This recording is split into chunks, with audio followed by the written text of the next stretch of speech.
Ladies and gentlemen, can you hear me? It's on, they can't hear me. Hello? Good morning, folks.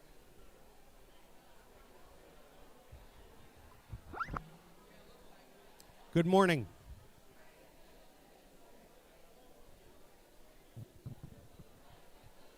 One sec.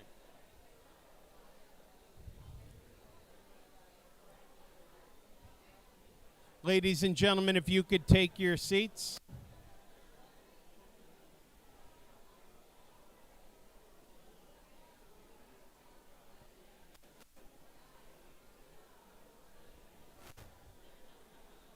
Hello?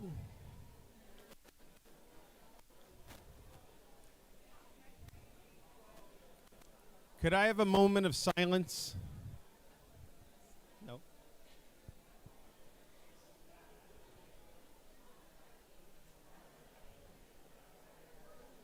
Good morning.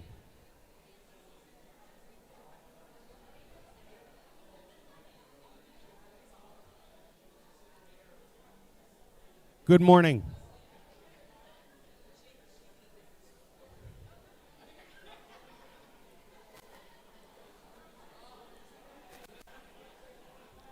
Ladies and gentlemen, we're going to begin this morning's program.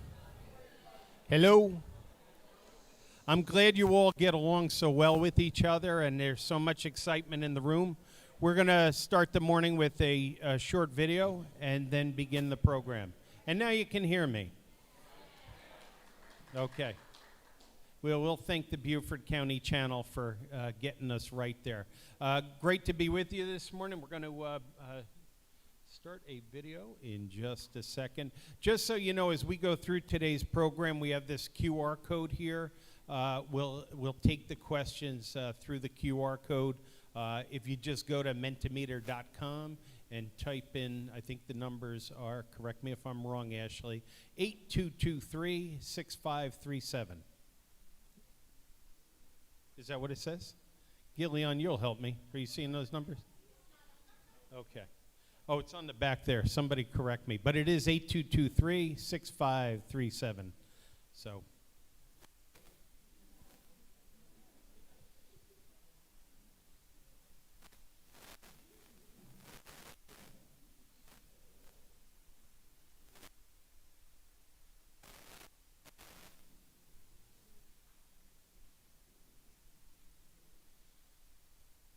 While they're doing that, we will probably move ahead with the program. I'm sure that we'll get that right.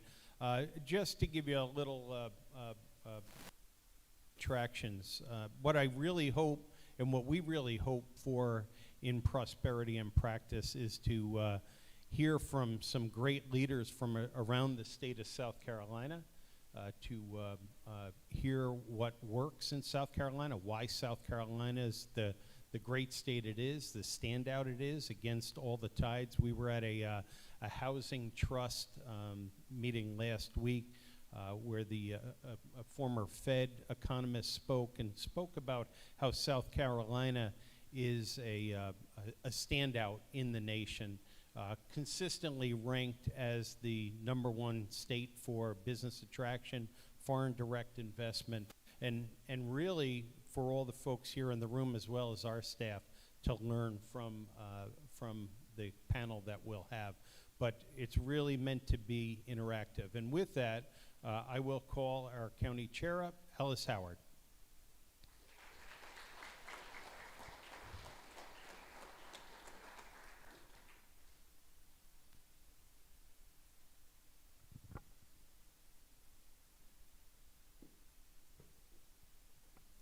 Good morning, everyone. It's so good to see this large crowd.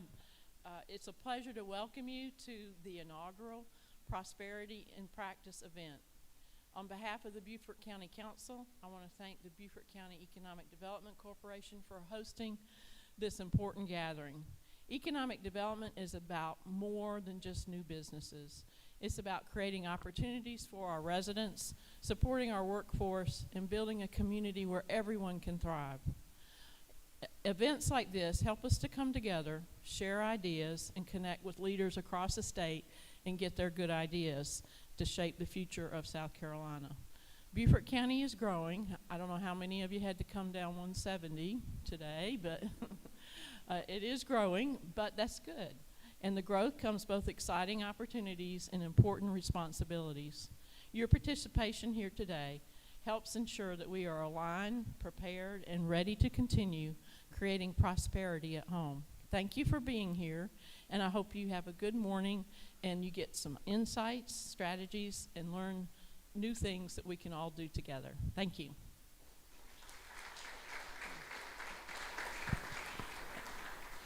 And Joel's our next welcomer.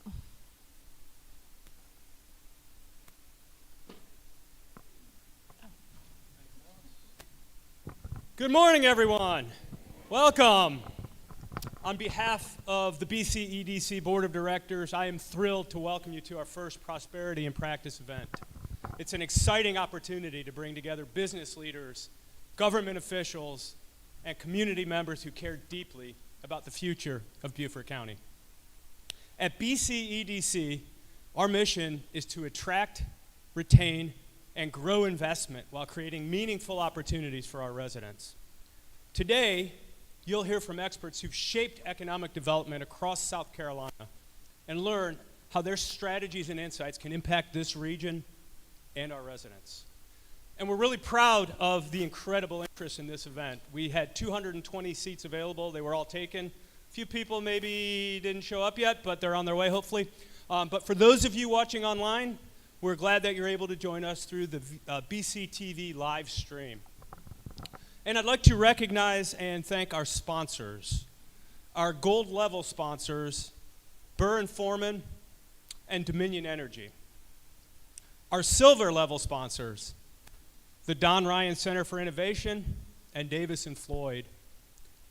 And our, let me see here, bronze level, bronze level, the Beaufort Regional Chamber of Commerce, GEL Engineering, KCON Construction, Mindflint, Seaman Whiteside, and Thomas and Hutton. Thank you all for taking time to invest in Beaufort County's future. With your engagement, ideas, and collaboration, I'm confident that today's conversation will inspire even more innovation and growth in the future. Thank you.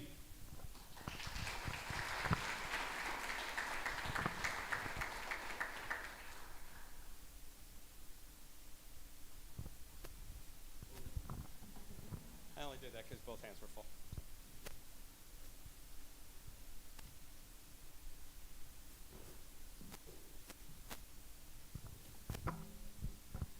Thank you, Joel. Joel is our chairman, and I have to follow him, and I probably seem like I need an energy drink compared to him. He gets up at 4:30 in the morning and works out, so maybe I should take a page from his book. But again, what I'm excited about the way we're doing Prosperity in Practice, I'm really excited for the panel that will follow me. But when we do the survey, and we will do the Converge Summits as well, when we do the survey, usually people say, we'd like to hear more about local development. So we'll have a little bit more time carved out this morning to go through that with you. And again, that code, go to mentimeter.com, and then the number is 8223-6537. And hopefully we'll start to see your questions populated throughout the presentation. But we'll have an opportunity to go over that. Let me just, before I get to that story, let me just thank Hampton Hall, the venue, for being so accommodating. I'd also like to thank the Beaufort County channel that's helped us with not only broadcasting this and putting it on the YouTube channel so that residents throughout Beaufort County can see what we're focused on and give us their feedback, but they help us this morning with a lot of technical issues. WHHI, bear with me, most of you know me, so you're not expecting perfection. But WHHI put together a beautiful video We had a little technical difficulties. It came out wonderful. We will have that email to you this afternoon. SK Signs, they'll be taking photos and helping us here. Thank you, Sean. And then we have MindFlit for all of the work they do to help us with our marketing. So with that, I'd like to tell you a story of what economic development looks like in a 24-hour period. We had this gentleman from CS Instruments working about a year and a half to find a location in this region for a German headquarters, small company. And they were really struggling. We got a call, our senior project manager, Kelly Brunson, got a call on a Thursday and said that the CEO, Wolfgang Blessing, was going to be in town tomorrow, and the young exec from Bluffton wanted to see if we could answer some questions for them. So we meet with them 9 o'clock the next morning. We clear the decks, meet with them, and it becomes clear that they have questions that involve the town. And so we, Kelly, with her great working relationship with Chris Foster, calls and says, we've got a really good lead for the town of Bluffton. Would you be able to have an early lunch with us, because Wolfgang's flying out, and we'd like to meet with the CEO before he leaves.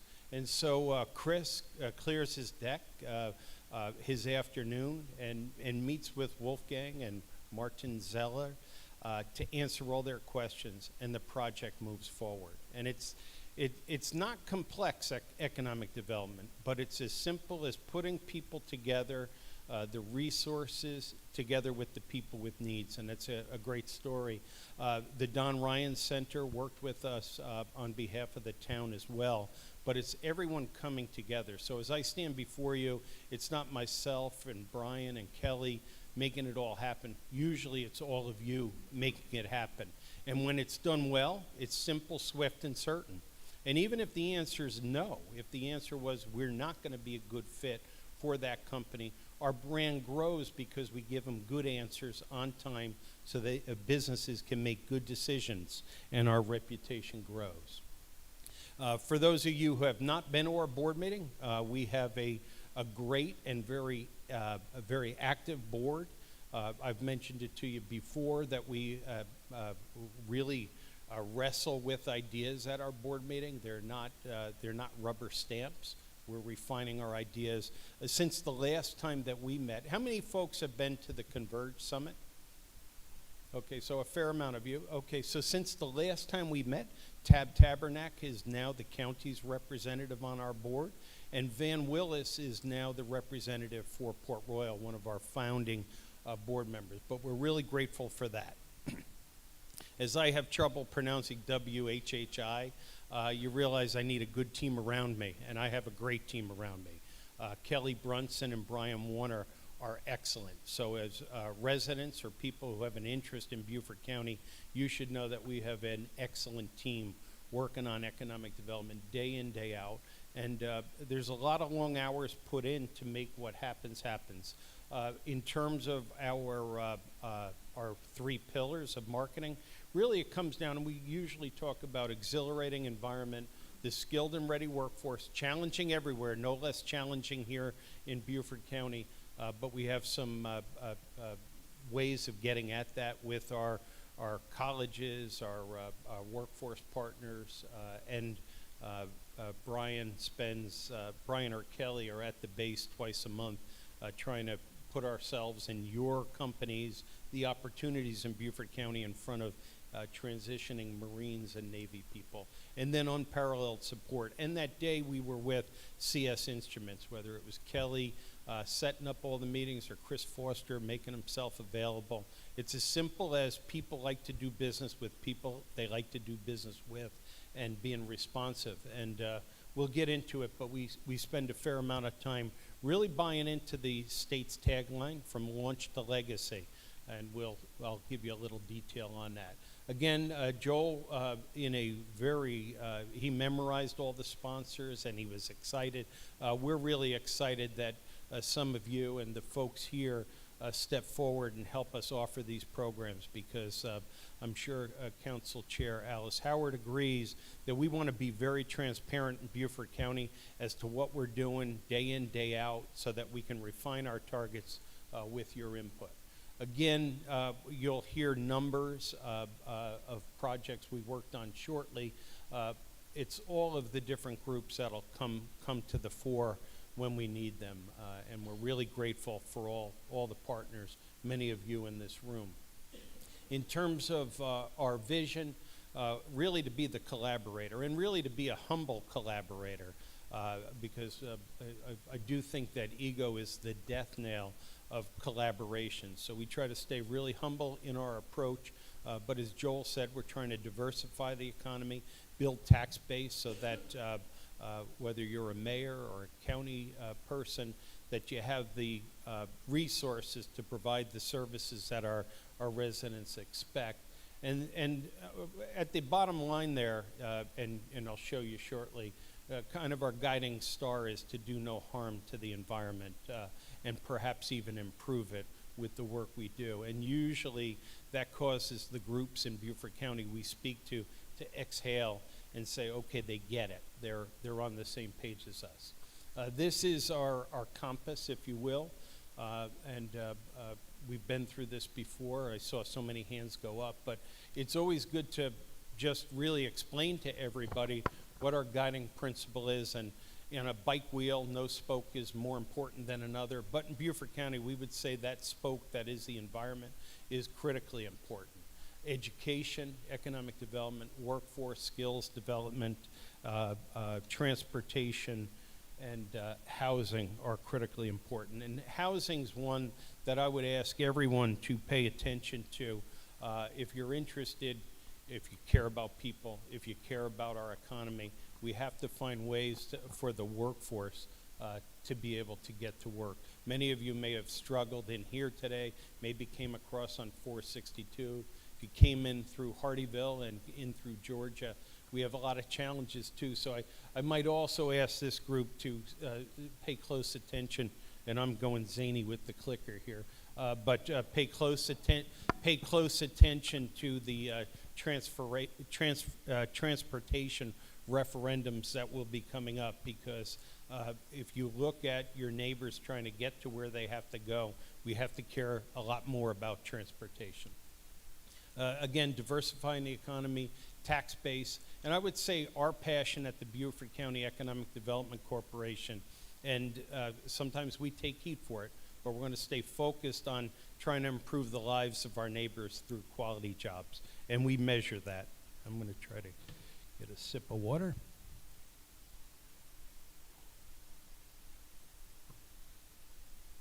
Okay.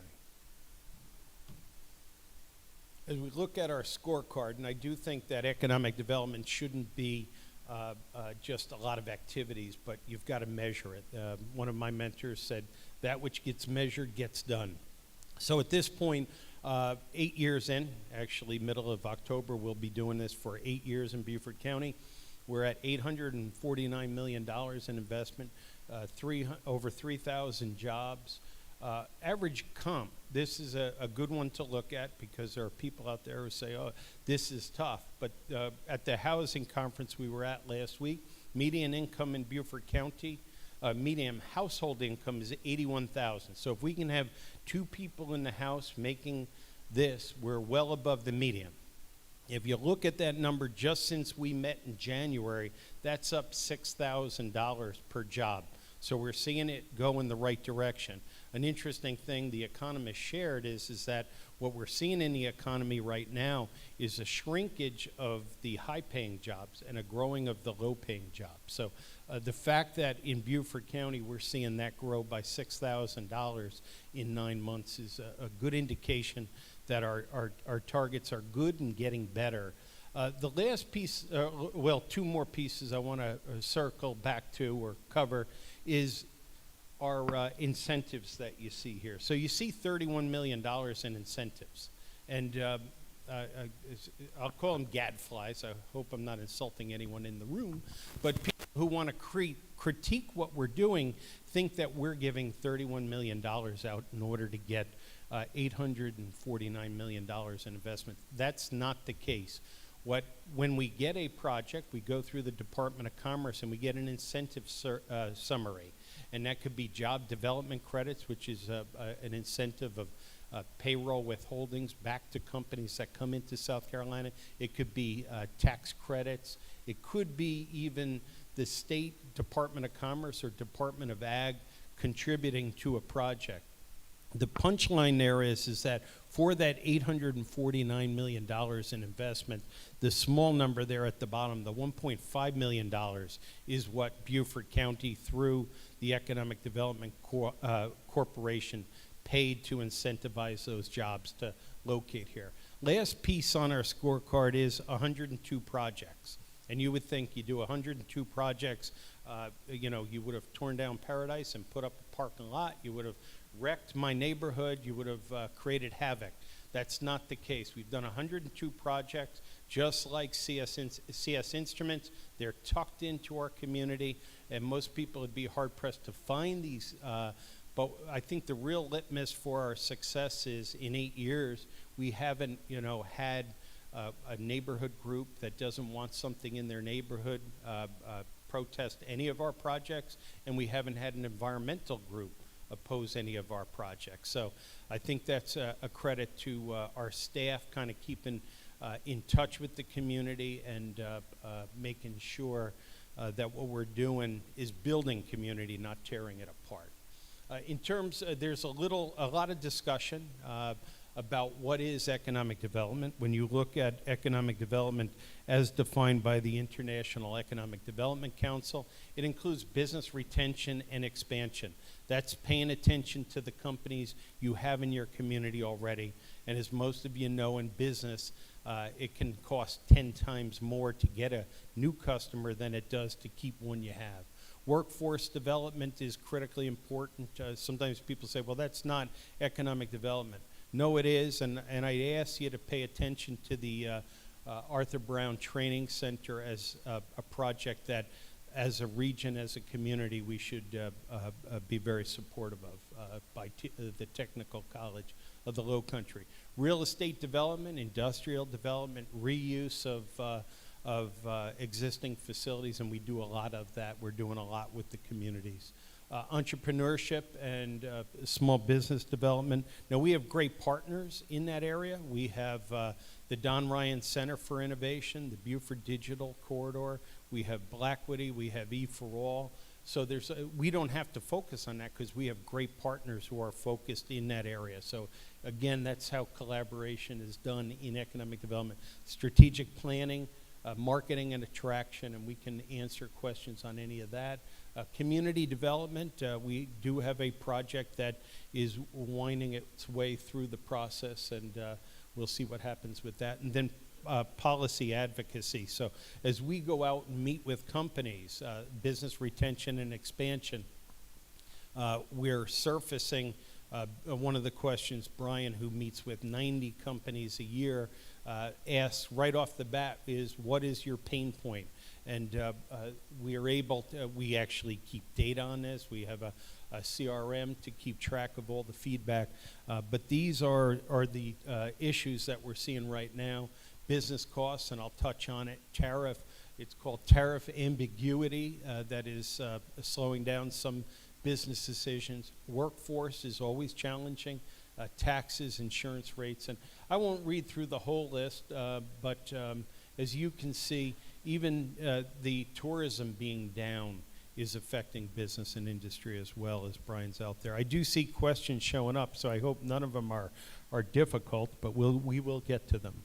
CS Instruments is a great company, as an area that was saying, well, why don't we have headquarters? I mean, they're small headquarters, but they're coming into town. This company is building 11,000 square feet. This is just the first phase of it.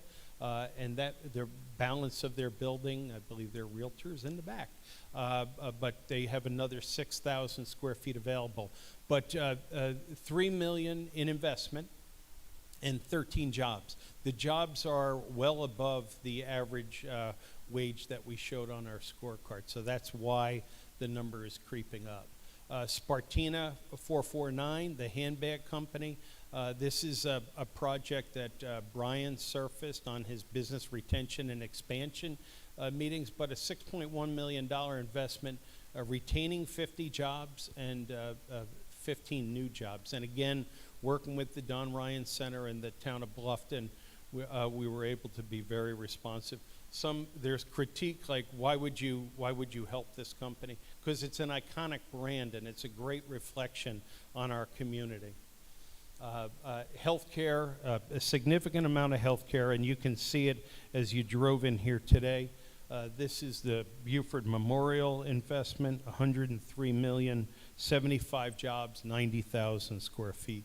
MUSC, not far from there, actually right across the street, is adding 52,000 square feet, $50 million. Novant is doing a lot in Beaufort County currently.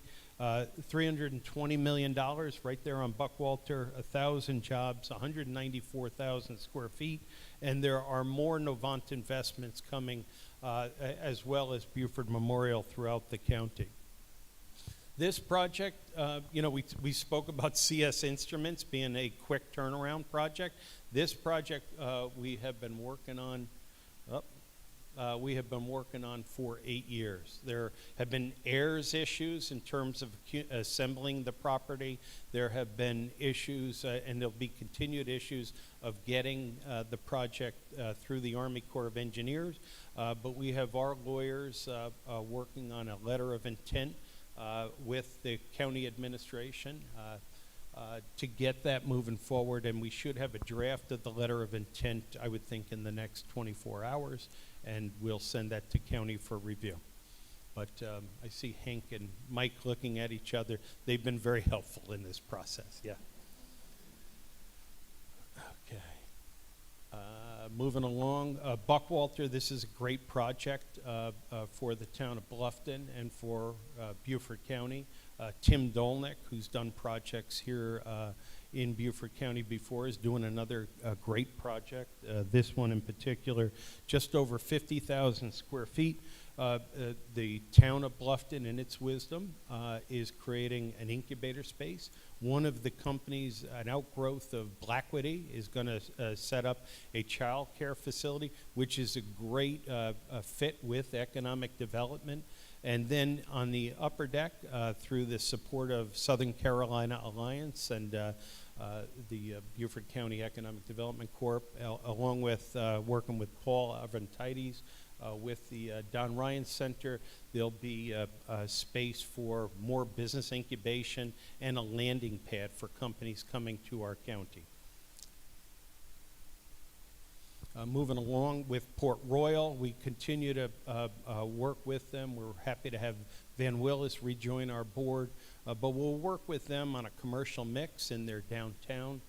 Port development, we're working with a few shrimpers and fishermen. The Veterans Clinic, there should be an announcement from the Department of Defense on that. And then down the road, looking at potential redevelopment opportunities at the Naval Hospital. This is a company out of New York. We just got an email from them yesterday. They're in the midst of pricing out the construction of a facility in the Beaufort Commerce Park. It's a industrial ceramics company. They have been, for the last 9 months, they call it tariff ambiguity, so we've kind of adopted that line, but they need to move forward and are now bidding the work on a $7 million project, and we're going to work with the Department of Commerce on a site enhancement grant that should prep that for their development, so we're excited about that. In terms of land acquisition in the last quarter, we bought a 14.77 acre site on Parker Drive, and we, with the county's blessing, bought 117 acres up in Lebico.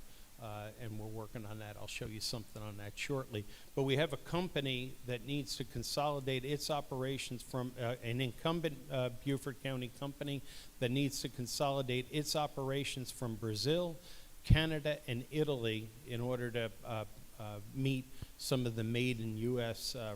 requirements. So that's that's a great project, and it likely could land on the 14.7 acres that we have acquired. Project Laundry is coming out of the ground and should be complete shortly, but this is a $35 million investment in Beaufort's Commerce Park. We were able to, I do see our alumni Charlie Stone here with us, but when Charlie was an intern, he had applied for a grant, a site enhancement grant, to get that pad built. Well, today we're in the the final phase of a $35 million investment on that site, 162 jobs, and Dominion was very helpful with utility tax credits on that. I should wind back too, when I was talking about the Cove, Palmetto Electric and the SC Power team did heroic lifting on getting that project. So when you go to the Cove, you should know that. I'm sure Paul will remind you when you visit the Cove. Did I jump by? One of the final sites I wanted to, I think one of the final sites I'll touch on. I think I have a few more. But actually, having traveled with this SC Power team and Department of Ag, we've kind of identified some great opportunities that fit with the comprehensive plan in Libico, things that we are looking for or looking at. Interestingly enough, in the upper right-hand corner, that's a farm in Bluffton, Georgia. It's about a 5-hour ride from here, but we have investors that are looking at doing a meat processing plant up at that Libico site.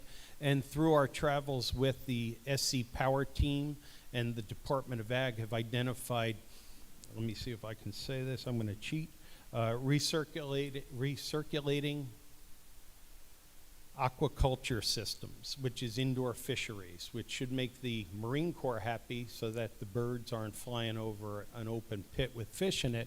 But the world needs 58 million tons of fish protein by 2030. So we're looking at this campus as being like an enviro track where we have meat processing and potentially a RAS, or recirculating aquatic system. Down in the lower right, that's a fishery we visited in the Netherlands, where they pump out 8,500 metric tons of sushi grade yellowfin tuna a year. So things that we are looking at. The Parker Drive site, 302 Parker Drive, 83,000 square feet. We have a battery and fire suppression company looking at that site, and they are in the final stages of hopefully purchasing that. And as I wrap up, I believe I will, we do have investors, and we have a sale of some property, creating some revenue for the city of Beaufort, but also it looks like we have 2 investors looking at building this 72,000 square foot, fully permitted, fully designed spec building. So that's a nice thing. And then we have questions here, so I'm going to take a sip of water and see if I can read a few questions. I'll read the question. This is going to, hopefully there's no real stumpers on here, because I'm just going to read it aloud. How does environmental protection incorporated into the BCEDC's approach to economic development? Very easily. Anytime we have a project that is going to involve the environment, first of all, we have great consultants that help us. So even with the purchase of the 117 acres up in Libico, so we have a firm that's helped us with a voluntary cleanup contract so that the responsible parties stay in place. Second of all, anytime we look at a project, we let our friends at Coastal Conservation and the Open Land Trust see what we're working on to make sure. I think I'm ready for a new mic. You talk too much.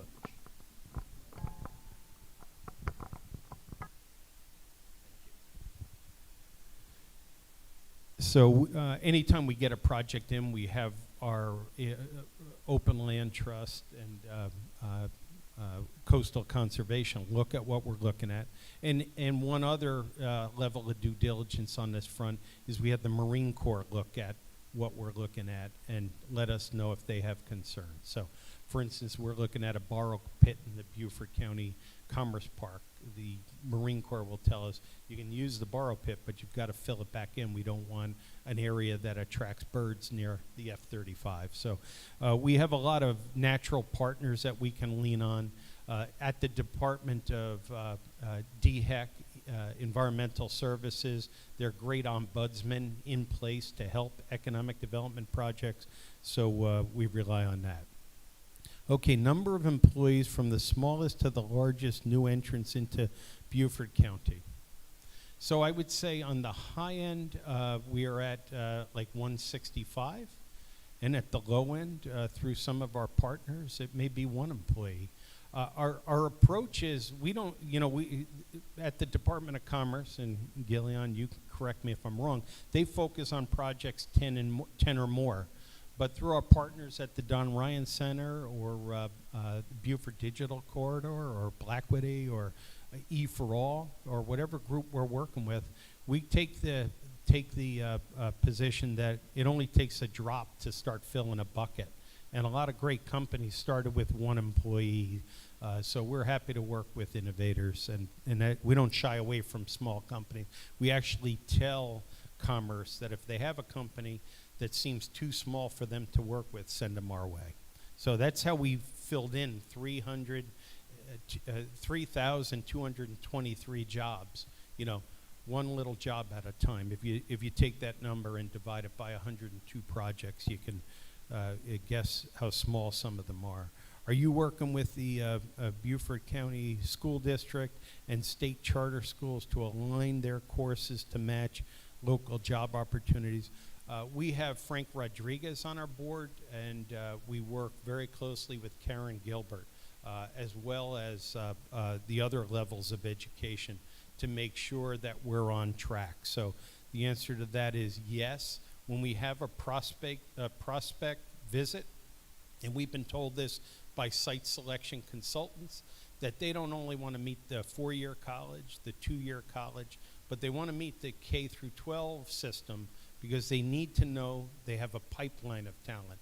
And so the Beaufort County School District and Karen Gilbert in particular, along with Ralph at the school district, are at those dinners, at those lunches with the prospect talking about it.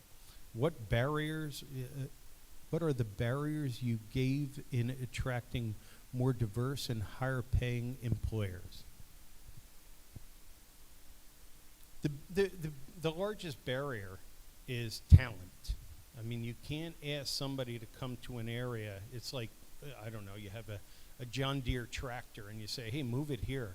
But you're not going to have gasoline to put in the tank. So you have to be able to demonstrate. And we work with our allies at the Southern Carolina Alliance. But if somebody's looking to fill a certain level of jobs, we use the tool they have available called Jobs EQ to do a run to show them what the talent base is to run their business. And that's where Warren Parker's here and some of the leaders on the cybersecurity. When they first started that initiative, people said, let's get a big company here. But we've actually done it the other way. So the K through 12 program is featuring cybersecurity, the TCL and USCB.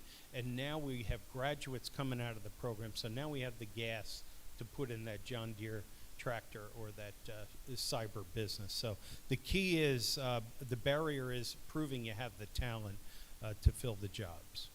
Kelly, you'll let me know when I should wrap up? Okay. She will do that very clearly. In the economic development plan, I'm getting nervous because I could get deep into one of these questions and have a real moment. But in the economic development plan, how are we ensuring that both new and existing businesses not only succeed economically, but also remain committed to strengthening and supporting the communities in? So I think the most important thing is, my daughter will say, you put that out into the universe. And so I do believe our approach to business attraction, we put out and we can tell somebody very clearly if they're not going to be a fit, if they're going to run into a wall in terms of permitting. But I do think that we are looking for people who want to be part of the community, not just use the community. So that's the first part of that question. The other part is that Brian has a blog out there, hopefully you've seen it on LinkedIn, on the importance of business retention and expansion, and there are stats in there. But 90% of your growth, 80% of your investment growth, and 80% of your jobs will come from a company that's already in your community. So it's critically important that we take care of those businesses that are here today. And that's why Brian and when Kelly and I can join them, go out on those visits and want to know what their pain points are so that we can bring some of our partners in to address those. So it is important that you take care of the businesses you have, because that is your brand. And when we bring a company in, we usually have them meet with an incumbent business so that it's not me telling them Beaufort is great. It could be the gentleman at Green Line, or the person at Norman Mines, or L3 Harris, or Lockheed Martin telling them what their experience is in Beaufort, not me. Because it's I'm a big believer that a third-party affirmation is so much stronger than you saying something nice about yourself. Workforce and workforce housing. What types of progress have been initiated as our county continues to grow at an incremental level?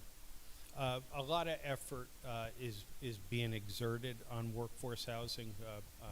This past week, we teamed up with the Chamber of Commerce and the town of Hilton Head to provide investors with data to support the underpinnings, the financing for a housing project.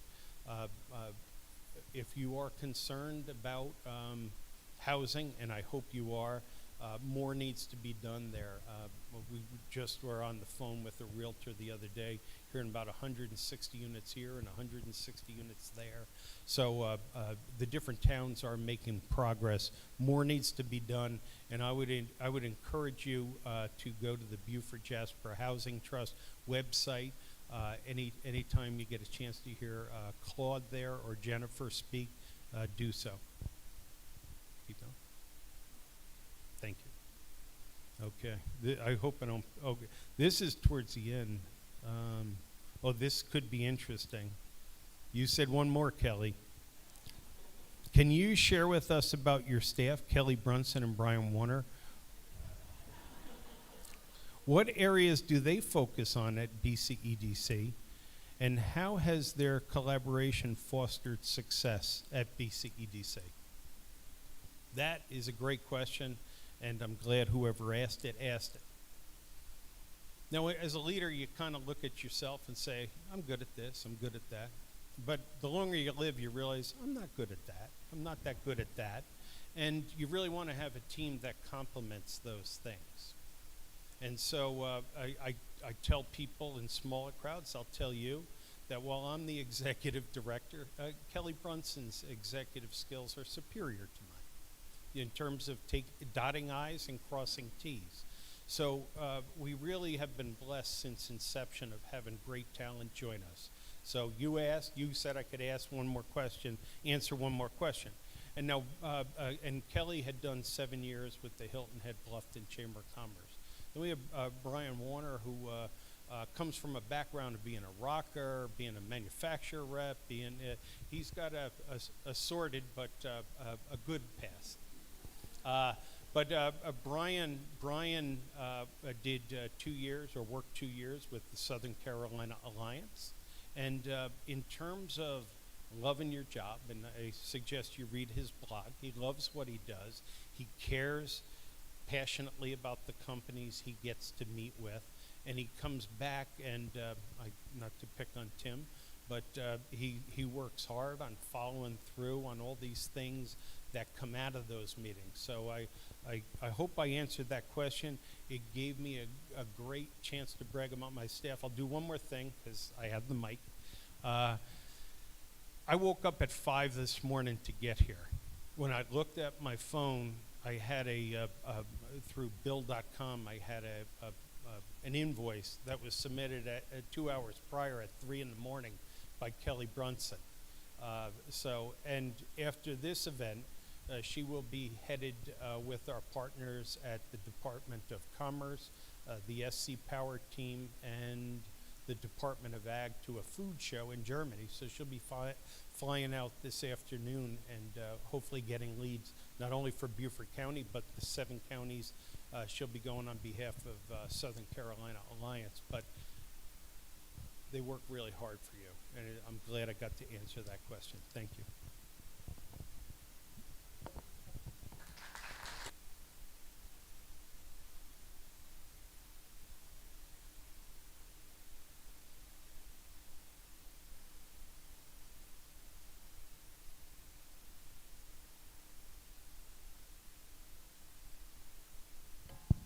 Good morning, everybody. My name is Kelly Brunson, and I am the Senior Project Manager for the Beaufort County Economic Development Corporation. I'm so happy that all of you are here today.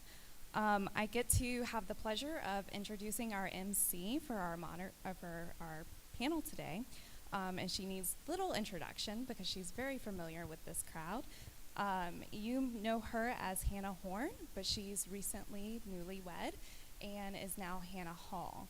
A longtime news anchor in Columbia, Hannah decided to hang up her microphone and entered the world of economic development after earning her MBA from the Moore School of Business at USC. While she was at WIS News 10, she traveled across the state and spoke to several community groups, one of which was a mother-daughter banquet for my hometown's church. And from that moment, I just knew that Hannah was a wonderful person, and I was so excited that I actually got to work with her at the Hilton Head Island Bluffton Chamber of Commerce, where she led the legislative affairs and small business programs at the chamber. Unfortunately for Beaufort County, she left the Lowcountry in 2022 to launch the City of Rock Hills Gravity Center for Entrepreneurship. When her husband retired, Hannah started her own small business for media, marketing, and grant writing.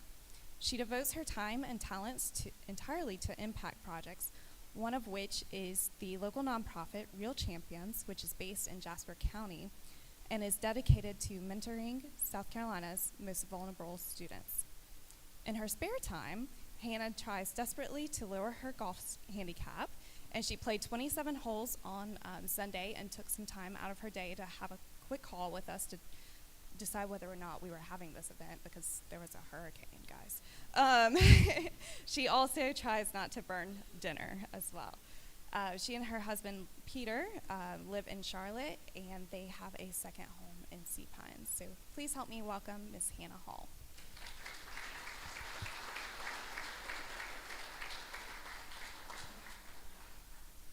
And if we could have our panelists come up as well. Thank you. It's humbling when Kelly says, I watched you on TV growing up. Gulp. Oh, my. Oh, my. I have often, our experts are joining the stage. I've often heard it said that economic development is a game of chess, not checkers. And the folks that are on the stage joining us that have taken time out of their busy days, you will see and hear from them on a variety of topics that are of interest, no doubt, to Beaufort County, but really the entire state of South Carolina, which they have all traveled from. They are uniquely positioned to talk about not only Beaufort County, but the needs of South Carolina. And I've loved getting to know them all, and we're going to have a good time here today. So here's some housekeeping notes. Over the next, 45 minutes, we're going to talk to them, give them about 8 to 10 minutes each to talk about what it is that they really have focused their career on, what their wheelhouse is. And then from there, we're going to take some questions. Are those questions going to come from the same 8223-6537? Okay, you're going to be able to ask questions. So if one comes to mind on a particular subject as they're speaking of it, go ahead and submit those for us, okay? Again, it's 8223-6537. Anybody have bingo yet? No. Come on, wake up, folks. Feel free as well to hop up and get some more coffee throughout the course of the morning if you want to as well. Let's keep it good and light have a good time. All right, first of all, Gilly, you want to start? Tell us, well, I guess, James, we'll start with you because you have the microphone in your hand. Tell us a little bit, introduce yourself and your background. Let's see, I'm an accidental economic developer. I got my degree in early childhood. During college, I worked in child life, basically helping mom and dad learn how to interact with their babies. And then a buddy of mine said, well, hey, why don't you take a year off before getting your master's and let's ski. So the only job in town was running the local Chamber of Commerce, and that started a 20-year career. Still in the recovery program. I'm not sure if the chamber folks are here, but some of the stuff they get to deal with, some of the stuff John gets to deal with, I just don't miss at all. Working for the Electric Cooperatives of South Carolina has been the greatest blessing in my career. We're going to talk some about what they do, but their commitment to growth in our state is just unprecedented, I think, for a utility. So I'm the CEO of the South Carolina Power Team. We are the nonprofit organization that does all facets of economic development on behalf of the co-ops. James, thank you so much. And James is going to talk to us about community preparedness and infrastructure. So if you have questions about that, James is going to field that. Let's move on to Greg. Greg, tell us a little bit about yourself. Interestingly enough, Greg is from Hilton Head, grew up, but is living in Florence now. So tell us about your economic development journey. Thank you, Hannah. And thank you, John, for allowing a local fella to come back home. Growing up in Beaufort County, my family moved here in the late 60s, and so I wasn't born in Hilton Head because Hilton Head didn't have a hospital. So I got to go back a good ways. So for me to come to see you guys today, it's amazing the changes that have transpired in Beaufort County and in South Carolina. And we're going to talk a little bit more about that. Individuals that I grew up with, Coach Maynard Barker from the old Gator football program, if you remember that, and Dr. Upshaw, who taught me algebra, and even the calculus that you talked about, John, and how we look at economic development. All these mentors that we had growing up down here that have prepared guys like myself to kind of help bring industry back to South Carolina. So we'll go a little bit more into some of the aspects of economic development over my 30 years that I've done it, and I look forward to listening to your questions. And Greg might tell us some good stories about what it's like to recruit a Buc-ee's to your community, because we have that happening in ours, right? The good, the bad, and the fun. All right, Sandy. Sandy, you've had such a beautiful career and have now launched your own business, but stay very active. Good morning, everybody. Oh, no, you're going to need some more coffee because we're going to have some fun this morning.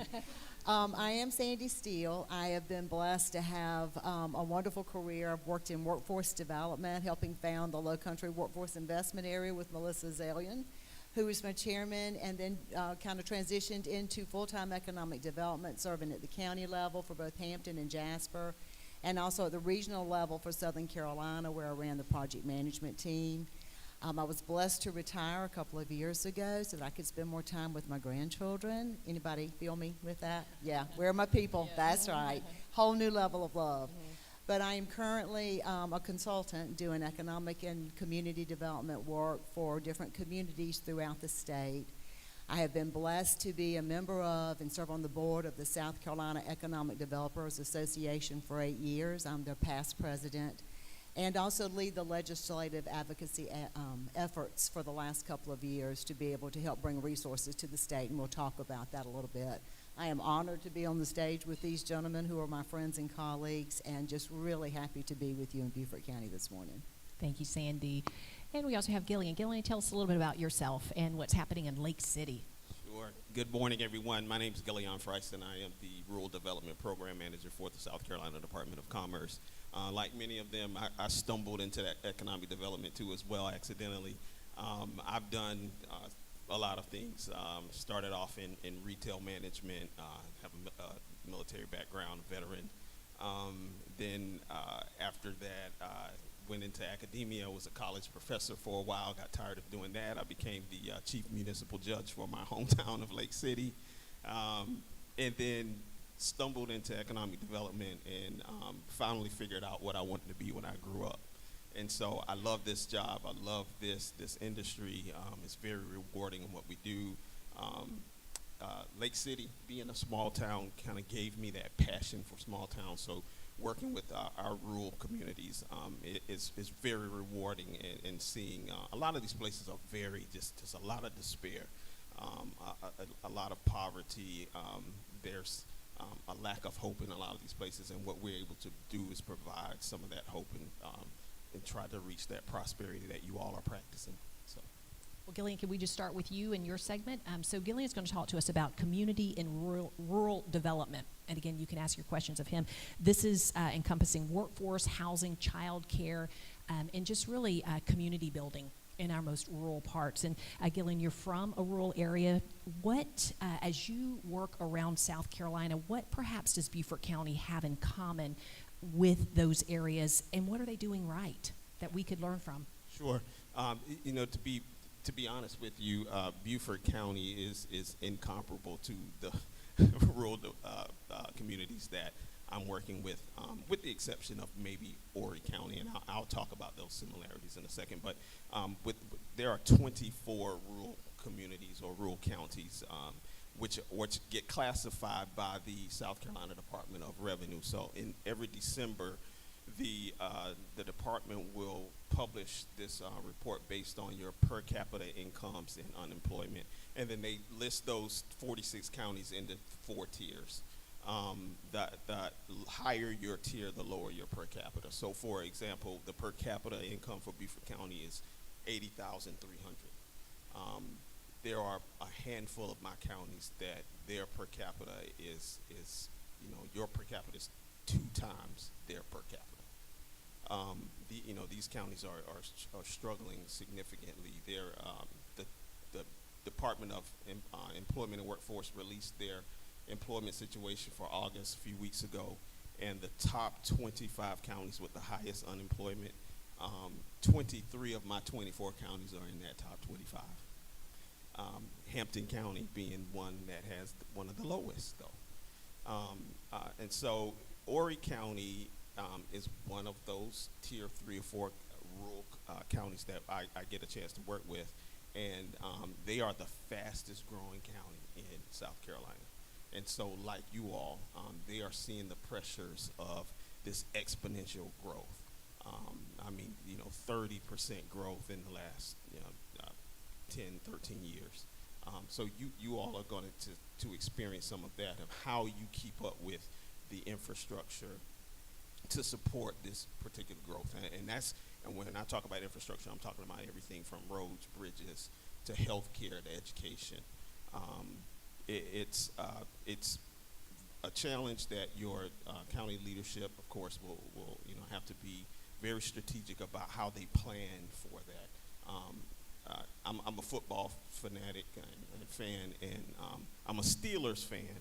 I don't like the Cowboys, but Deion Sanders, who was probably one of the most famous Dallas Cowboys, he said something in an interview, and y'all know how arrogant Coach Prime can be, right? And this reporter said, you're one of the greatest defensive backs in the National Football League. What's the key to your success? And Deion says that I go to where, he said, most defensive backs go to where the ball is. I go to where the ball is going. And so that's what you all have to do in this situation with your growth.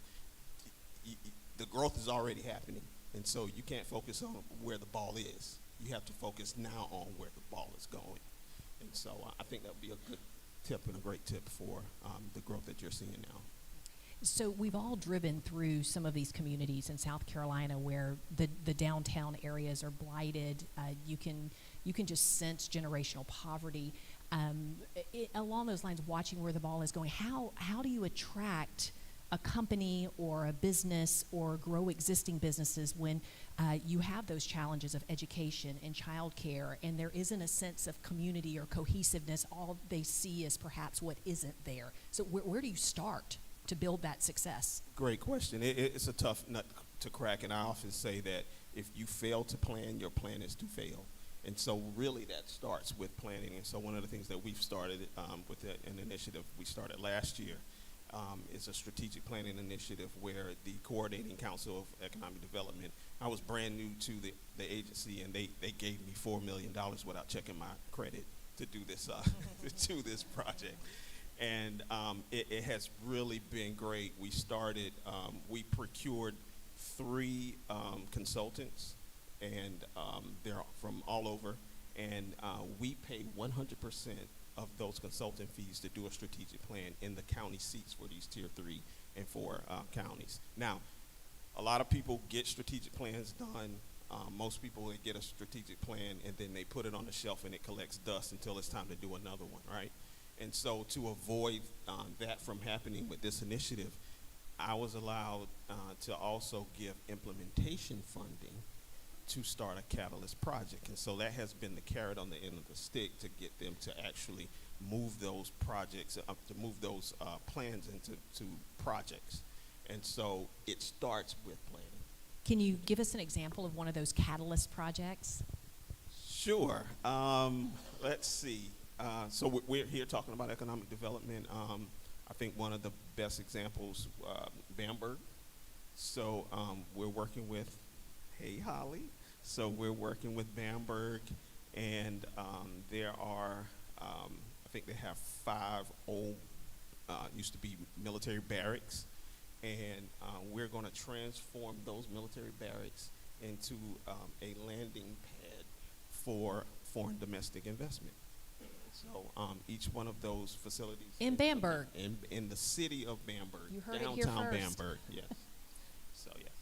So how can Beaufort County learn from, while we have our rural areas, no doubt about it, but how can our cities, our municipalities, our unincorporated areas learn from these catalyst projects? Because it kind of sounds like that's the common denominator. And then weave into, when we talk about childcare, education, these other community building blocks, this ecosystem that's built around community success. Sure, and John talked about it. It's really about bringing people together and having that conversation about what that area needs. And so during that strategic planning process, we go through a SWOT analysis where we talk about the strengths, the weaknesses, the opportunities, and the threats of that community. And so we take those, the strengths, and as I stated, if you've ever been to one rural community in South Carolina, you've only been to one rural community in South Carolina. They're all unique. They're all different. And but they each have some unique asset that could springboard that growth. And without it, it's tough for John. It's tough for Greg and economic developers to do their job, because all of these prospects do this drive through the community. We call it the windshield test, and they want to see if that community looks like it's growing and thriving. They're bringing jobs, they're bringing families, and yes, healthcare is going to be a concern, child care is going to be a concern, and you just have to get all of those community leaders together to discuss what are the strengths of the community, what are the weaknesses, and how are we going to leverage the opportunity to make this a win for the community. So. In the last minute we have with you, I would love for you to tell the story that you told me about being from Lake City and you having all of the opportunity to leave, and what spurred you to stay there. Sure, absolutely.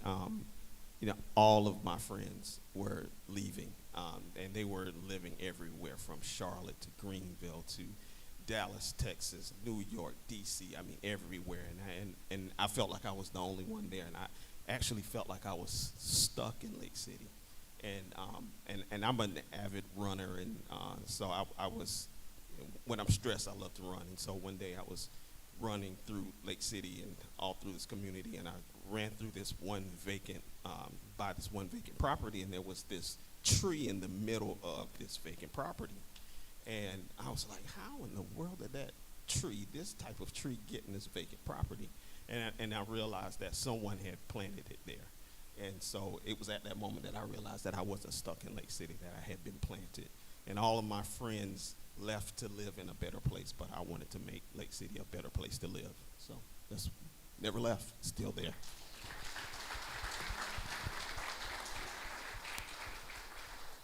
There's a lot of heart in the work that you do, no doubt about it. Thank you so much. We're going to move to Sandy Steele. Sandy is going to have about 10 minutes to talk about her background, specifically collaborations, partnerships, marketing your area, business retention and expansion, because we have a lot of small businesses in Beaufort County that make up our workforce. So you've worked across the state. Why is collaboration and teamwork so important that we all join this force together, that we are a united front? So economic development, like so many other games, is absolutely a team sport. You can be the best quarterback, to stay with Gileon's football, because I love football too. You can have the most beautiful stadium, but you can be a good quarterback if you don't have an O-line to hold for you, if you don't have a running back to pass to, or a wide receiver to throw to, you're just a good quarterback. And that's what economic development without a team looks like. The beauty of teamwork in South Carolina and what we've built our strength on, it actually began with BMW back in the late 80s, early 90s. The state was decimated economically. All the textile industries had gone with what we had built our wealth on, and it had gone offshore. And so we had to punt real quick. And what happened was BMW was looking. This was new to us. Governor Campbell was in office. And there was another state that was actually very close to being signed by BMW. So they gathered a team, knocked on the door, secured 160 privately owned parcels. Actually, it was over 160. Cobbled it together, and we've learned to do better now. James is going to talk about product development. And made the win, and look at what we've done in the state. I mean, that has transformed South Carolina. And I will add, kind of going to some of the comments John made, when I speak with the legislature on behalf of SCADA, I like to always mention, you know, we know how to grow ourselves well in this state. I'm a native. I'm very proud of what we've done. We do not do everything correctly because we're human beings. But when we look at the way we transformed ourselves legislatively, environmentally to accommodate BMW, and we look at the beauty we've created and the history we've preserved, we just need to give ourselves a shout out because we do it very well in the state. But I digress. Sorry, Hannah. So teamwork, John showed the slides earlier.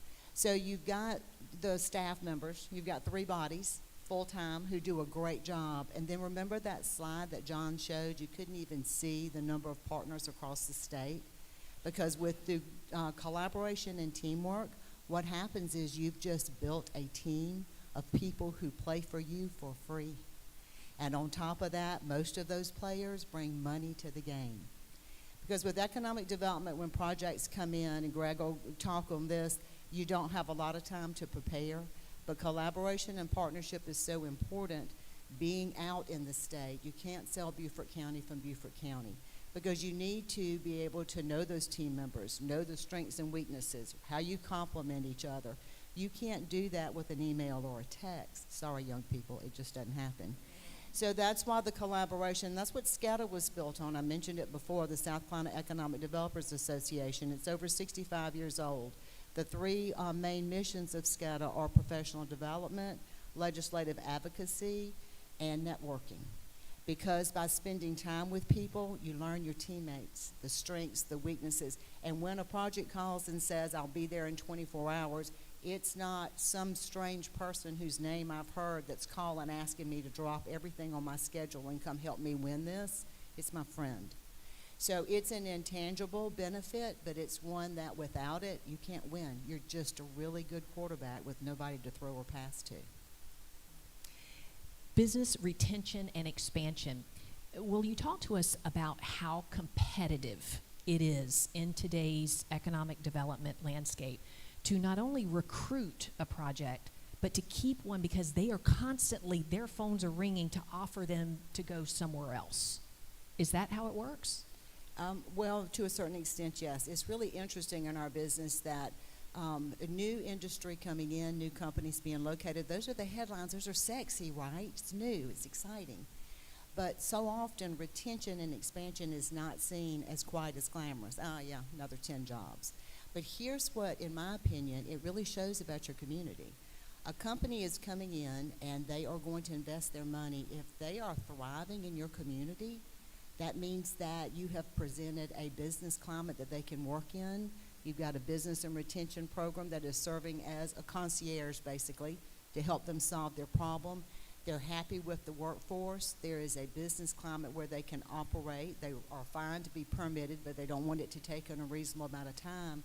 For, in my opinion, it is the barometer of your economic health in your company, in your community, when your companies expand, because they can pick up and leave, because incentives are geared for both, but more so with incentives. So I think we don't pat ourselves on the back enough when our companies expand, because when they're healthy because you've created a healthy environment. Similar to what you did with your children. If you didn't feed your children or make them go to bed and let them eat candy, they're not going to be very healthy, right?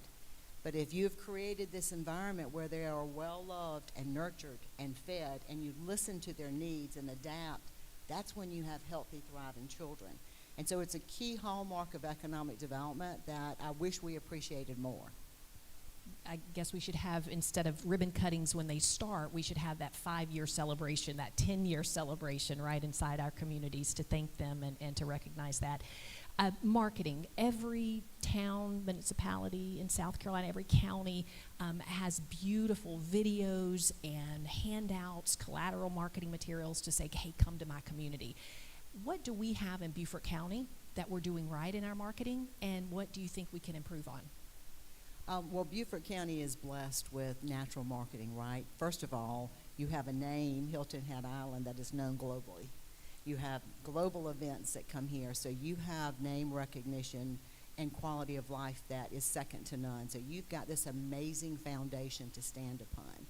And then creating the message, and I think that John and his team do a good job of getting out there that you have found the balance, or are working and are cognizant of the balance between growth and environmental concerns, that you want to grow well. I think that's a beautiful message, and that companies are looking for it. They're investing their money here.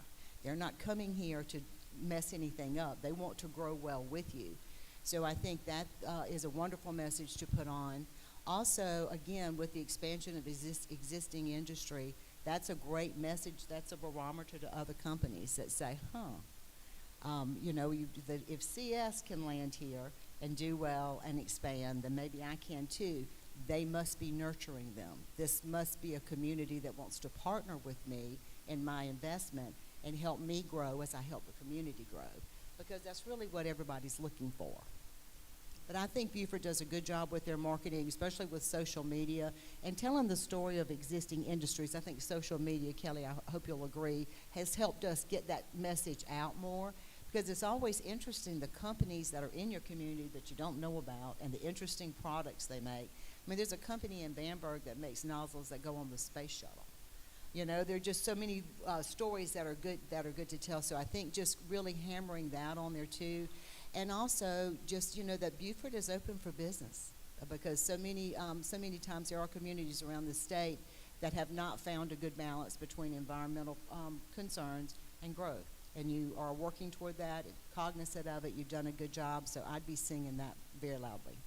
There are so many blessings here when you think about what you can put on the brochure for Beaufort County. I mean, not only the beautiful quality of life, the place you can live, but the education, the workforce, all of these, again, that ecosystem being built out for you. So not hard to market, but it is a competitive environment. Sandy, thank you so much. Greg Robinson. Greg's going to talk to us about lead generation recruitment, and he doesn't have to shut me up about small business, because that is my passion. Greg, you've helped recruit billions in investment and thousands of jobs during your career. You were in Orangeburg, and now in Florence. What are some of the keys to successful business recruitment that we can learn from? Sure, and first and foremost, I want to thank you guys for taking the time to be here. This is the first step. I mean, it's about the grassroots efforts with your leadership. Leadership is everything. From your chair of county council being here, your chair of the Beaufort County Economic Development being here, your board members, all of that. So you have to have the right people on the bus. And that's where small business has to support that pro-business environment. So first and foremost, before we even get into lead generation, you have to have the right leadership in place, and that's a very important element for all 46 counties. And we're competing against one another, but it's friendly competition. But we're competing against Georgia and Tennessee and Florida on a regular basis, and we've got to do a really good job of setting ourselves apart from those individuals. Every company that I've landed, and it's been over 100 different industries, every single one evaluated between 30, sometimes 100 communities before they came down to the final pinpoint. To get to the lead generation piece, I worked at the International Division for the Department of Commerce for almost 7 years. Traveled to 36 different countries. I'm so glad that you guys are going tomorrow, but that's what you have to do. You have to knock on the door. But how that happens is you have to have the small business and the support of the grassroots effort in order to create the funding in order to generate that marketing lead. But before you just go and just say, I've got a great community, you have to prove it. And how you prove it is right here locally, working with John and his team in Florence and in Orangeburg and other communities that wanted to grow. They developed an economic development bond program. You have to invest in yourself.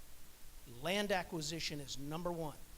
Can't tell you how many projects I lost in Charleston because Charleston didn't have the property under control. And guess where they lost it? Savannah or Jacksonville. You have to make sure that you have the control of the property, working with that private developer, that owner, or the county owns it themselves, work with the towns. Very important for you to control your destiny as far as what you're going to do with that property. We're not making any more property. So you need to secure as much as you can as a community, first and foremost. Secondly, then you have to kind of fund the efforts. What does the community want? Let me repeat that. What do you want as a community? Headquarters? Yes. You want industry? Yes, but we want a certain type of industry. We don't want it to smell. We don't want it to have outdoor storage. We don't want it to create a lot of transportation. Fair. Market yourself accordingly. You have been successful. You can even be more successful if you know exactly what the community wants. And that goes back to initially to that strategic development plan and creating a path so that you have the full understanding of what the people of Beaufort County want to see in their growth projections. You also have to fund education. How do you fund education? Through taxes. Who pays the most taxes? Businesses. All of the residences think they do, but fundamentally it is industry that pays the majority of the lion's share of taxes in our state. We need more industry. We need more things being made here. Getting to small business, as Hannah said, that's her passion. Where small business thrives is because of industry. There is about a 6 to 7 spinoff of every dollar that is generated by manufacturing goes directly to small business. Think uniforms. Think all the services, engineering. Why do you think the engineers are here today? Because they know you're growing. They're sponsoring because they know that they can make money. And that is not a bad thing. Return on investment is so important for us to look at as a positive net result of why you're here today. And I think that's kind of a great spinoff for small business. So lead generation, let's unpack that for just a minute, okay? Start with that. So, for example, when the phone rings, much like it did with the instruments company that John mentioned a minute ago, does that usually how it works? Your phone rings, or does it come through the channels of commerce, or through just kind of set the table for us on how this happens? Well, unfortunately, there's not a crystal ball. If there were, we would be doing it. But it's your network of allies. It is working with our state. Our state is small. We're only 3.5 million people. We're fortunate because we have leadership that is centered in the middle. And as a result of that, our Department of Commerce has the ability to have a personal relationship with Beaufort County. And if they don't, they should. But they do, because John is actually really reaching out. Regionally, you got to do the same thing.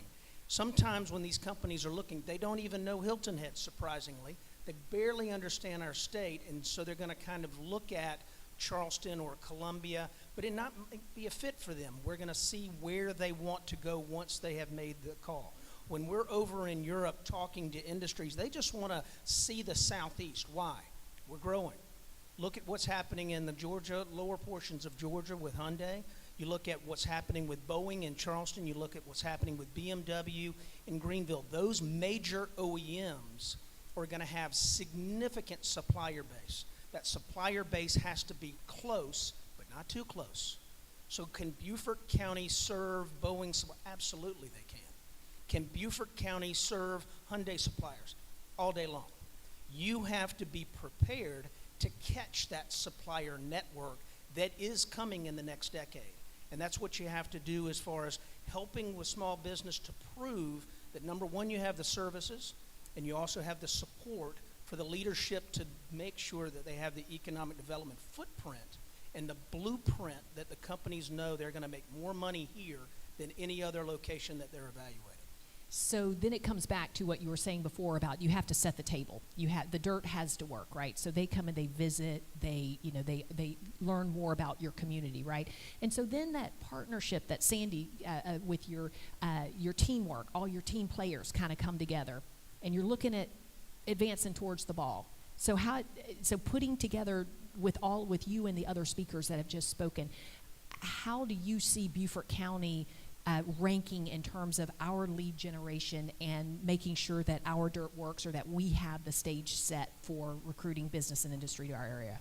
Great question. And the bottom line is you have to measure yourself. That's exactly what John did in his presentation earlier. We do the exact same things. What are your metrics? How do you measure yourself? Is it annually, every couple of years? Is it the companies that you're bringing in? You have to measure yourself. So you need to also look at it from a product development side. James will get a little bit more into that, but how many industrial parks do you own or control? How many acres do you own or control? All right, that's another bucket. Third bucket, workforce. What kind of quality skill sets in the workforce do we have? What is our high school educational attainment rate? And how do we advance that through our technical college to prove that the workforce is here? Working with your military, working with your healthcare, working with the clusters of success. Beaufort County has major successful that are here. You want to advance those clusters. If healthcare is something that you want to focus in on, then go after nutraceutical, pharmaceutical, and medical devices. That is a low-hanging fruit for that segment of the economy. If Department of Defense is growing, we know it is, how do we target those spinoffs of Beaufort County and Parris Island and others in the Beaufort area or in the northern portion of Beaufort County? Headquarters. If you know that you have a world-class island, how do we incentivize on Hilton Head Island to take it to that highest level? We don't have one. We don't have a Fortune 500 headquarters. Well, we have one in the state of South Carolina, Sunoco. That's unacceptable. We have got to do a better job of corporately incentivizing companies. We can always sunset it. Let's at least put it in play where we have the ability to retain it. And that's what we have to do. And then the last thing is, you got to knock on the door. You can sit back and play defense, but you have to be knocking on the door of major companies. And I'll also give you some other good tidbits. Every headquarters in this region, you ought to go see them annually. If there's any manufacturing company that has a headquarters in our United States, or even if you're going on a targeted mission, you better go out of your way to knock on the door and just say, thank you for being in our area. You never know what they're getting ready to do. And I've pulled several investments in our community when they could have gone to Tennessee, they could have gone to Georgia, they didn't knock on the door. And so those are the things that we have to do as a state, as a region, and as a county. Small business makes up the vast majority of jobs in South Carolina, overwhelmingly, more than the Boeings, the BMWs. We love those too, no doubt. How important is it that we value the smallest of business in our community? And when a project comes in that has 11 jobs or $2 million investment to start, how important is that we nurture and love on those just as much as if it were a ginormous project? And you do. It's the small ball, use a baseball analogy, is getting on base. It's the singles. We all pay attention to the grand slam. Everybody wants the big hit, but it's the first base, getting on second base, it's stealing third. That's the small business administration elements. How do we help with the 501, 504 programs or the 7A programs through USDA to get that interest rate lower so that they can grow? How do we figure out from the chambers that element of working with small business to see how we can take even a dry cleaner, a glorified dry cleaner for healthcare, but those are really creating something. How do we work with even the small insurance agents to make sure that they're providing the insurance services to our manufacturers? That comes from you being in this room, learning about the new company coming in, and creating the relationship. That's how small business grows, is by networking with bigger businesses and industry to prove those services so they don't go to Atlanta for the service. They can get it right here. Greg, thank you so much. We round out the panel with James. James, you're going to talk to us about community preparedness and Yes, infrastructure. but- And how, but. I know it's hard for all of us to sit here while folks are commenting on certain topics, and we've all lived all of it. So I know I could see when you were talking, Greg's wheels are turning. Can I just offer a couple comments on? Go ahead, Okay, so yeah, rural yeah. communities, one of the greatest challenges that we're a statewide organization. One of the challenges we see is that getting everybody to pull in the same direction is a tremendous challenge. Economic development communities on board, counties on board, technical college not on board. It makes it very difficult. Or your school system's not on board. If the counties aren't committing resources to actually advance a strategy, it makes it impossible to be successful. So those are the challenges that we all deal with. While he has Florence City Center, he's got the remainder of Florence County, which has rural areas to it. Sandy spent a good part of her career in Southern Carolina Lands Territory. Lord knows how rural that is. I often share with people, there's the story that Hilton had, is it the Packet?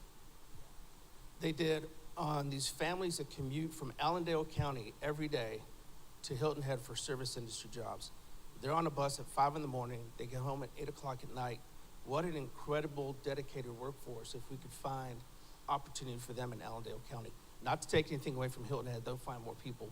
But those are the types of challenges that we face in rural South Carolina. The other one was related to, Kelly, someday you're gonna have to wear glasses too, so. Retention expansion. For us, it's our #1 priority. We have a full-time staff person. Andrew works with the locals and Palmetto Electric Cooperative. We visit with 80 some odd companies a year. We call on about 15 headquarters a year. What that has done to unleash expansion opportunities for us has been incredible. So it's our bread and butter. I apologize. No. And you guys will get the chance as well. Like, I know the wheels have been turning for everybody as well on what the other folks have said. But on the community preparedness and infrastructure part of things, infrastructure is one of those things, and we're talking about a lot of, it could be energy, it could be transportation. You don't think about it until you need it, but that's not the time to be thinking about it. When is? And how do we plan for something we don't even know we're going to have? So we have a site readiness fund. It's $6 million per year that we invest in sites, actually dirt in the ground. So when I got here, we had these certified sites all over the state. Not one of them had moved, not one of them had sold. And they weren't ready. For you to win today, your site has to be market ready. That means it's owned, or at least it's controlled through an option agreement, and you know when you can take it down, you know the price per acre. Infrastructure is on site, or at the very least, it's engineered so we know exactly the timeline and the cost to get it there. But projects that we started, when we started Tri-County Global, that was 2017? 2015. This is a site in Orangeburg County, right on the interstate, 400 some odd acres, 45 acre pad, mainline rail going through it. We started that in 2015 with master planning, getting the options in place. 3 years ago, it was finally ready. And today, we're negotiating with a Scout supplier because we have a 45 acre pad. They have a date certain for Scout that they have to move chassis out the door. And we're the only site they evaluated that can actually help them get that done. And can I just mention Scout, automobile manufacturer, bringing Scout back, Yep. Blythewood, South Carolina, 11,000 acres along I-77. If you haven't driven to Charlotte, South Carolina recently, no, we call it Charlotte, South Carolina. So many of us are. If you haven't driven past that, it's extraordinary what they're doing there. And so you're saying that suppliers are locating as far down as Orangeburg for that? Yes, and we can actually talk about Blythewood. So Richland County issued, I think, close to $30 million in bonded debt to buy the site. We've got $3.5 million, almost $4 million into that site to build a pad, help bring a road in. So that was one of the main reasons Scout settled on that site. South Carolina was very late to the search, but the county had the site under control, was already doing work on the site. and they just announced last week, I think 300 million in suppliers that are going to be coming to the site, which is all co-op served, which is great. But preparedness is winning, and we're at 72 million that we've invested since 2014.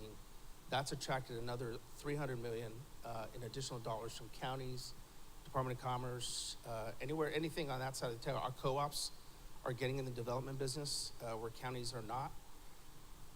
And it's yielding crazy success, so much so that our board committed to increase the fund to $12 million over the next 3 years. So it's providing a huge return on investment for us, and it's creating jobs and help. You just got to be ready.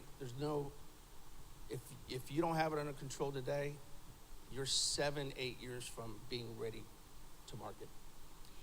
Specifically to the Low Country, what do you see our greatest opportunities or needs would be here?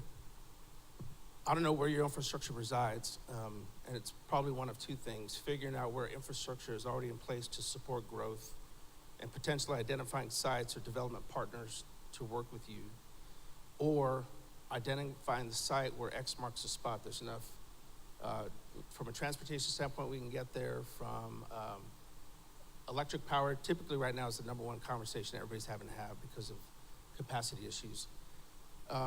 And then if you decide that site's not near infrastructure, you're making a commitment to get the site there between you and other partners around the state. So it's one of those two things. Hyundai, he mentioned Hyundai. There's opportunity coming out of Savannah. And I can tell you from living with Volvo, suppliers don't necessarily want to be on site. They want to be able to get there in time, but they don't want to compete for labor. And your ability, Jasper County's got spec industrial development going on right now, and that's all port growth out of Savannah. That's Hyundai effect. Y'all are in an incredible position to capitalize on that. On that note, just keep the microphone, James, because there's a question that came in, and we'll kind of move into if you haven't put your question in, make sure you type it in, because this is for any of the panel members, okay, at this point. There was a question that came in: what are the electrical co-ops?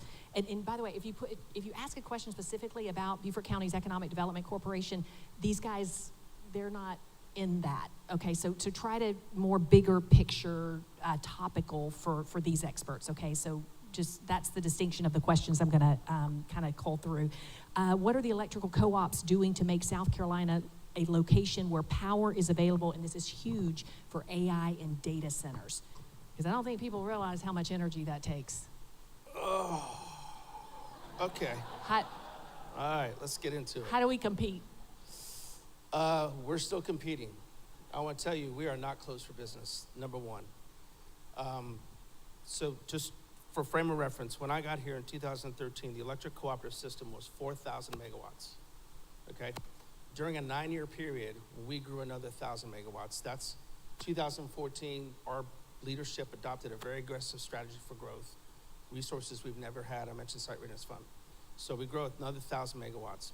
In 2023, we signed 750 megawatts.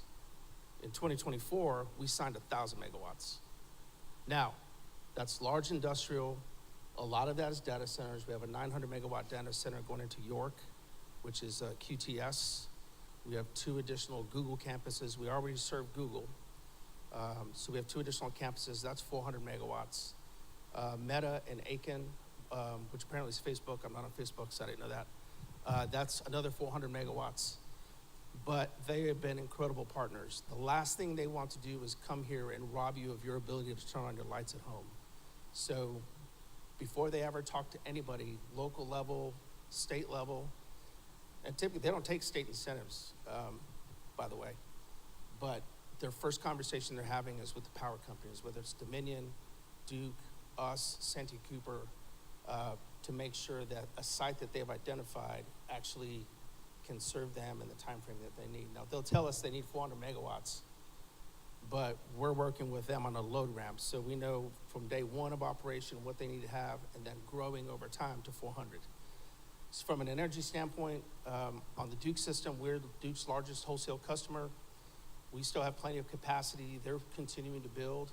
On the Santee Cooper side, which is where our 15 co-ops, we call them the lower 15, take their generation from, there's actually light at the end of the tunnel. There's gas-fired facilities are going to be coming online. The longer-term plan, which looks very promising to get the nuclear site built out. And then in the meantime, the co-ops are going out and contracting for every bit of generation we can get our hands on. So in our agreement with Santee Cooper, if they cannot provide the resource, we can go find it on our own. We got our hands slapped 2 years ago in the legislature because we went out of state to Georgia and bought 250 megawatts of power, nuclear power, without asking for permission. But the reality is, we're growing so fast, I just gave you those numbers, that if we aren't going out and getting that secured, we're toast. And that affects every co-op CEO and their staff. Their number one concern is taking care of the person at the farthest end of our line. And that's their number one commitment every day. Greg, questions for you coming in. I'll ask two of them that are in your wheelhouse. What industries provide the highest median income for employees but require the lowest infrastructure and environmental costs? So you can kind of, and if any of our panelists want to comment on that as well. Yeah, and a second question kind of in that, how do you recruit and land businesses that do not require land for major industrial production? So kind of small footprint, big impact. So let's take the first question. For healthcare has a derived spinoff of 10 to 1 because of the higher elevation of jobs and the skill sets that come with healthcare. So anything related to healthcare is lower hanging fruit, needs to be closer. That's even the dry cleaner that needs to be close, but it's also the small parts distribution. It's the technicians for the MRI machines. There's so many things that come off of healthcare that is and should be and will continue to be a target for developed areas like Beaufort County. That takes less infrastructure, that takes less power, less demand, and you have to have it with the healthcare that's supporting the people that are already here. So that's the easier one. We're seeing on a lot of other projects heavy industrial growth or requirements, 100 megawatts of power, over 1 million gallons of water and sewer a day. All those kinds of things. So you have to know exactly where in the county that can go. For Florence County, for example, we only have like 3 locations in the entire county among 9 different municipalities that can handle that kind of demand. So you have to go for the big elephant all the way down to the gazelle. You have to be able to understand exactly what you're hunting for and can you solve the problems of that company. To get back to the last question, which is about how do you work with the flex space, you have to have the developers in the market working with your economic development professionals to create that space. The spec buildings that are 30, 40, 60,000 square feet that can quickly be demisable, that have the infrastructure, that have the location, that have the things in place. And that's what John's working on now with that speculative property. If you don't have it today, you will miss on that project because their timelines are too short. They'll go to another company, they'll go to another community, or they'll figure it out if they can't find the space. I hope that answers that question. Yeah, I think so. I hope so. So healthcare, yeah. Okay. Sandy, this question is for you, and perhaps for you because you're kind of a free agent with your own business now, but you have so much knowledge, of institutional knowledge from your work at Southern Carolina and others. What area are the new entrants having the most interest? So what's hot right now and what's not in economic development in South Carolina? And what was the first part of the question? What area? The actual question is area where new entrants have the most interest. So I guess that would either be location, kind of where they're looking because they have the secret sauce, the dirt works for them, or what area in terms of industry? Well, those of you who know me know that I am proudly a small town girl, even though I did just move to Charleston, but it was for grandbaby love. But anyway, so it is really exciting to see, again, I'm a native, in South Carolina, our more developed areas, Columbia, Charleston, and Greenville, that growth is spreading out. So in terms of the area of interest, it's really statewide. It follows closely with what Greg and James said. You've got to have infrastructure, but companies are pushing out. And I think this really is being supported as well in our fast-moving world. Now, if I locate 60 miles from a major source, or a major company that I'm supplying, Walmart can still get to me in a day or less, and so can Amazon. So the rural areas, the lesser developed areas, are just have a tremendous amount of interest. We've got to figure out how to keep infrastructure going out there. And this is not a bad thing for the more developed areas, because the more developed areas, the Charleston, Columbia, Greenville, and then Beaufort as well, they're facing the pressure of fulfillment, right?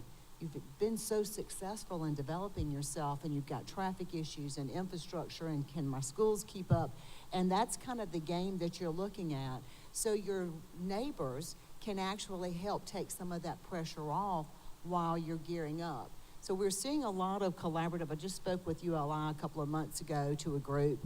There's so much collaboration now going on between the development centers and their undeveloped neighbors, so that this growth can go out and reach all areas of the state. And I feel like that's exciting. I hope that answered the question of the person. And James, I think, had a comment on that. I'm going to come to you, Gillian, in just a second, because I know you're going to have a comment on that. I just wanted to tack on to what Sandy said. So city centers are built out. And in the 60s, when the co-ops, when the state divided territory, we took everything that was rural. We didn't fight for any city center. Now, growth has left city centers and is coming out to what was rural, now suburban, or second-tier city, or rural. And we're seeing opportunities and success in rural parts of the state that we've never had. Jasper County, Palmetto Electric just landed a 400-job manufacturer out of California. Unreal. You have developers that are coming into this area because this is the next phase of growth for them to go to. So again, that just spells opportunity, harnessing those opportunities. Yeah, and in collaborations on that as well, to know that they'll need, if something big is coming in, to go ahead and start laying that, as we talked about the infrastructure. I think about, Scout, for example. You better believe Fairfield, Chester, and York County, Fairfield County, they are at the table together talking about how can we get a piece of this? How can we lay this? So it's just kind of seeing what's happening regionally. You wanted to comment on that, Greg? I did. Paying attention to what is transpiring, good or bad, at the federal level is something that we all need to really focus in on. Let me give you an example. The Trump administration is really pushing hard to bring back pharmaceutical production to the United States. 90% of our pharmaceuticals are manufactured overseas. They're trying to fix that. So that is a target market for all of them. If we can bring even 10, 20, 30% of that back to the United States, which is achievable, then that is significant. That's billions of dollars for pharmaceuticals that will have to be made. South Carolina is a target on that. I'll give you an example in Florence County, where we have Thermo Fisher, which was Roche Carolina in the day, but they do the world's supply of Tamiflu. So with their campus, we're targeting, again, the pharmaceutical elements, and that's exactly what we need to do in Beaufort County, my home county, is targeting those elements. And John is doing a good job of trying to hit all the clusters, but we got to really pay attention in this next 4 years of the opportunities of that pharmaceutical coming back. Gillian, so that we finish on time for these kind folks. Back to the rural component of what's happening, and we've talked about how these areas are prime, right? They are ready, they want it. But it does come back to another, heart tug of mine, education, and the numbers that have come out recently about 3rd and 8th grade reading and math levels. These businesses they are the primary consumers of what happens in classrooms every day. So how do we continue to invest in education, continue to grow our education partners as we work on infrastructures? We can have rail, we can have roads, we can have energy, but if we don't have a talented, educated workforce. I mean, Greg said it. If you're not knocking on the door, if you're not speaking with the K through 12 element in your county and bringing them to the table to meet with your industry, you've already missed that opportunity. When I worked in Williamsburg County, we had it was Manufacturing Day in South Carolina. They do it all over South Carolina. But I had a relationship with the superintendent there, and she made it mandatory that all of her teachers, all of her educators participate in that Manufacturing Day. And so what we did was we had buses and we loaded all of the teachers up, and we had 3 or 4 existing industries who would allow tours. And we took those teachers throughout those manufacturing facilities because most of them thought that manufacturing was dirty, dark, and dangerous. And then they go in these facilities and they see these bright, beautiful facilities with all of this technology and all of this advanced manufacturing. And they said, I never knew this product, first of all, was being manufactured in our county and that the facilities look like this. And so in those communities where they're really struggling with education, I would encourage them to make sure that they're reaching out to their education partners and making sure that those education partners have a relationship with those industry leaders. Thank you to our panel today, to your insights. Will y'all stick around and maybe talk to some folks and get more questions answered? I have finished at 10:30 on the dot. Mr. O'Toole.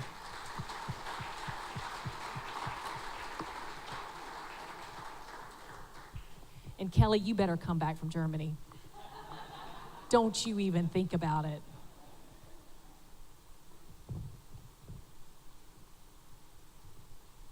You guys comfortable? You look it. Thank you. Thank you. As they were speaking, I hang out with the 3.5-year-old grandson and watch a lot of Toy Story. I'm thinking of Randy Newman, You Got a Friend in Me.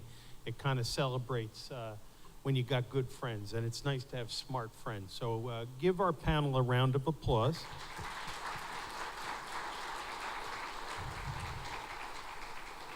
You guys could have snuck off, but now I've got just a few closing comments. Hannah, thanks for doing a great job and being such a great friend of our region. Gillian, Sandy, Greg, and James, thank you for sharing your expertise and your insights, and all of you for being part of this important conversation.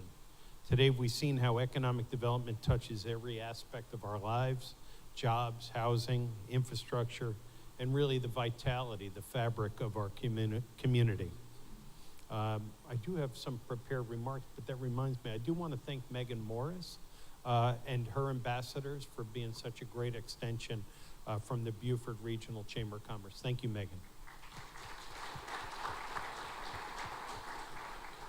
And I think Hank may have snuck out, but Hank with the county does a great job being our conduit with the county, and Mike Moore, and we're very appreciative of them. The work happening in Beaufort County and across South Carolina doesn't really happen in a vacuum. It takes collaboration, long-term vision, and support of our leaders, businesses, and residents like all of you. Prosperity in practice is not just the name of today's event. It's the goal we're all working towards. Together we can ensure Beaufort County and the Low Country continue to grow, thrive, and create opportunities for generations to come. Thank you for joining us, and let's keep moving Beaufort County forward together. Thank you.